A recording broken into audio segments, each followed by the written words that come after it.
All right, in today's video, I can't do that intro. That's so dumb. Now it's time for the actual intro to the video.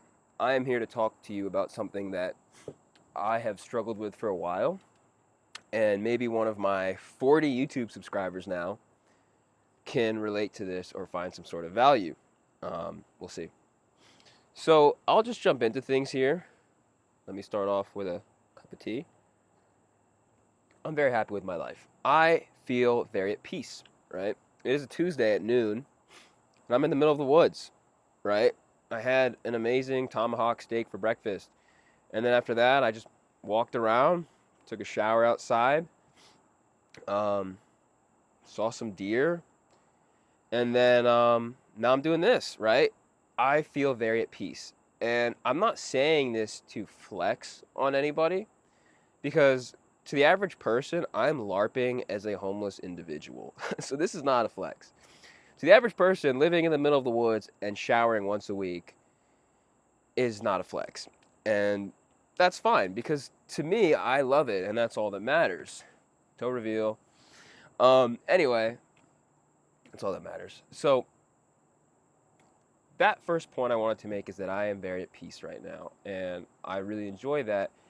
And growing up, and for a large part of my life, I didn't have a lot of peace, especially as an entrepreneur and someone that had, a big business where we were pushing out like thousands and thousands of orders on the regular. So much goes wrong, and you're always putting out fires. And even before that, like, a lot of things were going on in my life. So whether they were external things taking away from my peace or internal things taking away from my peace, I didn't have peace. And looking back, like, I do realize there will always be external things going on. And if I could have maybe a little bit sooner developed better emotional and mental skills, I probably would have found peace long before having just disappeared in the woods. But I digress. So now that I finally have peace and feel I've developed a lot emotionally and mentally, I have gone to great lengths to protect that peace and to cherish and enjoy that peace. And so, what is the point of telling you that I found peace and am protecting my peace and this and that? It's to sell you a course on finding peace. No, it's to tell you that I keep going back and forth in my head with this question. The question being, is there more to life? And it's hard to imagine there needing to be more to life when I am so happy, right? It's almost an intoxicating feeling, as dramatic as that sounds, when I'm here and when I'm living my life because again, I'm truly just at peace and happy. So I'm not questioning things too deeply. Maybe that's good, maybe that's bad. I don't know. The point of this video is to try and get to the answer. So, is there more to life? Does there have to be more to life than traveling around, being with your friends, being in the woods, eating a nice steak dinner, and then going to bed? I would argue that there doesn't, because if that's what keeps me happy and I'm not hurting anyone, then why does there have to be more to life? But then I come back to not another question, but a realization. And this is something actually that the best person on earth, my first love, my mother, had told me. And it was that I am a dumbass. No, she told me that we are merely vessels. And I thought about that for a long time, and she's right. And when I really think deeper into that, what I think it means and what I think it leads to is the realization that nothing in life is ours. So nothing here is mine. These trees, they might be on my property, but they're not mine, right? My physical health, for example, right, is not mine. The hair in my head is not mine, as I can tell because it's, receding. But the water in this cup is not mine. Nothing is mine. The words coming out of my mouth are barely mine. Everything I have, my money, my health, my intellect, my privileges, are all loaned to me by God. Or if you, for whatever reason, don't believe in God, it's loaned to you by the universe, a higher power, right? Because when you die, you can't take it with you. So it's not yours. And so, how do these things that I've rambled about all tie together? It's a good question, and I'll tell you in a second. So, in real estate, when I was doing commercial deals, which I've slowed down on a lot, we had this concept, especially in development, called highest and best use. So you want to find, let's say, a piece of property like this one and find the highest and best use of that property. So when I think of the loan I would get, I mean, I don't take out loans, never taken out a loan, thankfully, for religious and moral reasons. But if I were to take out a loan for a commercial real estate development, I would talk to the lender and we'd find the highest and best use, so that I could have the highest and best return on my capital and the lender's capital, or the partner's capital as well.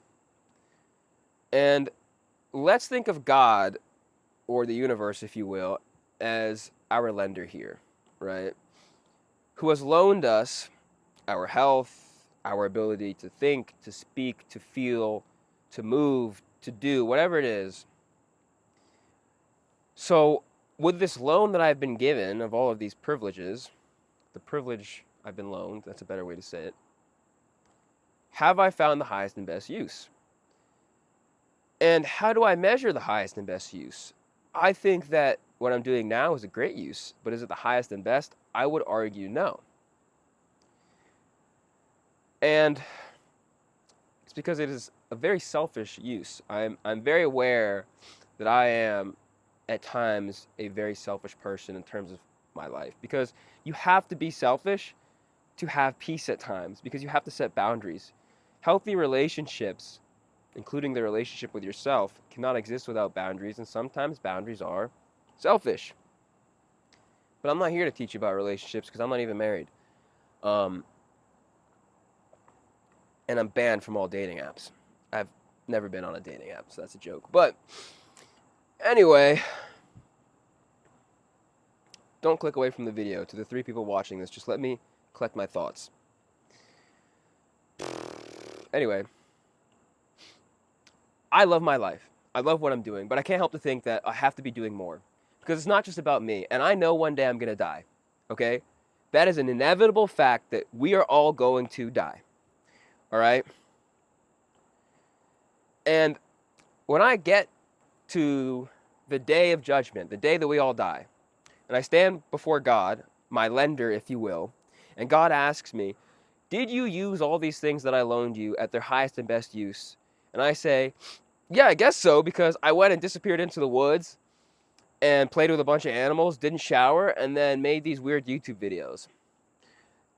God's probably going to look at me and say, you should have done more. Like, I'm not trying to hype myself up here, but I feel very blessed. I think it's okay to say that, okay? That's not narcissistic.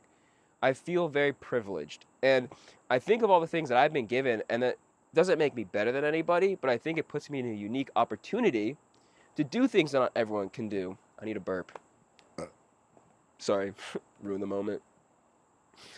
Like, I did 6 countries in 6 weeks before getting back here to the tiny house. The average person can't do that, and that doesn't mean I'm better than them at all. I think we're all equal, right? Except for maybe a couple people that still have Snapchat on their phone, or people that watch podcasts when you're on a car ride with them. I hate that.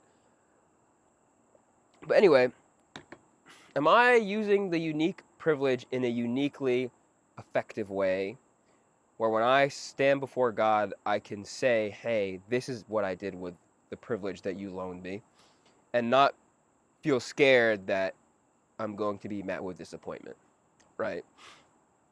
I'm sorry, you probably hear me sniffling a lot. I have a runny nose. But I don't feel confident in my answer right now. If God were to ask me what I did with the money I was given, right? With the health I was given, the travel freedom, the location freedom, the time freedom that I have.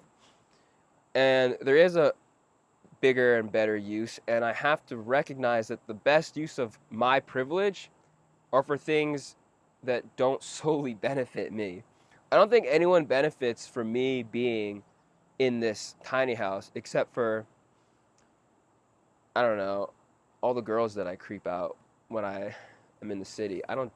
Obviously I don't do that, but my point is, like, this is very selfish of me as much as I like it. And I also think what turns a man into a man from a boy is when they stop solely thinking about what benefits them, what makes them happier or more money or stronger or more successful. And so as I mature mentally and my prefrontal cortex finally begins to develop, I start to think less about myself and the greater good, as corny as that sounds. And that ties into the question of, does there have to be more to life? And the secondary question of, am I using all these things that don't even belong to me to their highest and best use, so that when I return inevitably to God, I can say, hey, Mr. God, I love you. And here's what I did with the things that you so generously blessed me with. And so, with that being said, I will end this video by saying two things. One, whoever's watching this, I love you. And two, the next thing I'm about to do in my life is going to cost a lot of money. And I haven't said what that thing is yet, but I think it's getting quite obvious what I'm about to dedicate this next chapter of my life to doing. And I am quite nervous to do it because, again, it's going to cost a lot of money, and I don't see myself making any money in return. But at the end of the day, the money is not mine to begin with. The money was loaned to me, and I can't do anything with it because I'll be dead. Well, I can't do anything with it after I'm dead. So I might as well spend it, use it in the most efficient and effective way possible. And if that means that I go broke, then so be it, because at the end of the day, this is my offering to the universe, right? At the end of the day, like, I'm not going to take it with me. The loan is going to get called. So what's the point of taking the loan and shoving it in my bank account and doing nothing? So the video has to end now, because if it doesn't end, I'm going to keep talking, and no one's probably even watched this far anyway. So with that, pretend you have a cup of tea. Cheers. Have a wonderful day.